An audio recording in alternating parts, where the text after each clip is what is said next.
All right, welcome to the OCVarsity Baseball Dugout Show. My name's Carlos Arias, and I'm here with Mr. Friday Night, Steve Fryer, and we're here to talk about baseball. And coming up next week is the National Classic, man. Lots of great teams from the past have come out here and represented.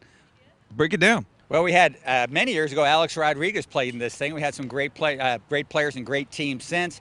The Hard 9 National Classic starts Monday, finishes up Thursday at Cal State Fullerton. Some really good teams in it. Not so much a national scope what we've seen in the past, but really a fantastic tournament, with some really good county teams in it.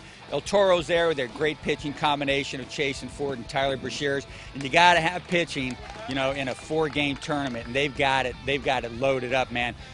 Also with good pitching too is Pacifica. They've got a couple good guys, Bethel and Davis, so they're in this thing as well. And Cypress is in it. They're old buddies from the Empire League, so there's some really good teams in this puppy.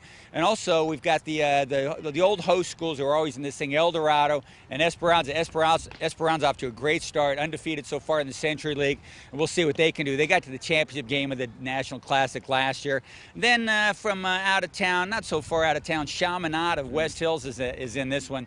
They've got a pitcher named Chad Gubaza. Yeah, Mark Gubaza's kid is pitching for Chaminade of West Hills. So a lot of good baseball teams in the National Classic, Carlos. All right, so Steve, we also have some Trinity League teams making some noise. Modern Day, Servite. Tell us about Modern Day. They went to North Carolina, I think? Yeah, North Carolina, and they went over there and played in the National High School Invitational, and they won the whole thing.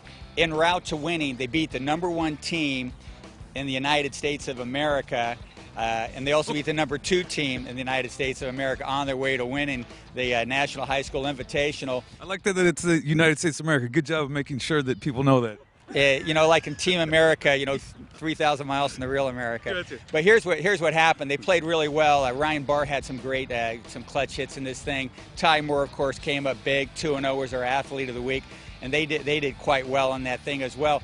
However, you win the top national tournament, beat the #1 and #2 teams in the nation. What's that do in the Orange County rankings? It makes you go from #4 to #3. Oh, man, that's brutal.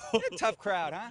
Well, we got Orange Lutheran and El Toro is still 1 and 2. Orange Lutheran doing really well, too. They played in that tournament 3-1, so they're a pretty hot team as well in that Trinity League. Speaking of the Trinity League, Servite, going into tonight as we're taping this thing, 9-0 in tournament games. Won their first 4 games of the Lions tournament, went 5-0 to win the Loera tournament, but in the Trinity League, they're 1-4. That tells you all you need to know about that gosh darn Trinity League, so it's pretty rough stuff. So they go 9-0 in tournaments, they probably drop out of the top 10.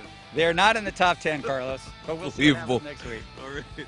Well, that's great. We'll talk about that panel in the top 10 rankings. Great job. I only have 1 vote, man. Don't blame me. All right. So that's it for baseball this week, and come back to OCVarsity.com where we got you covered.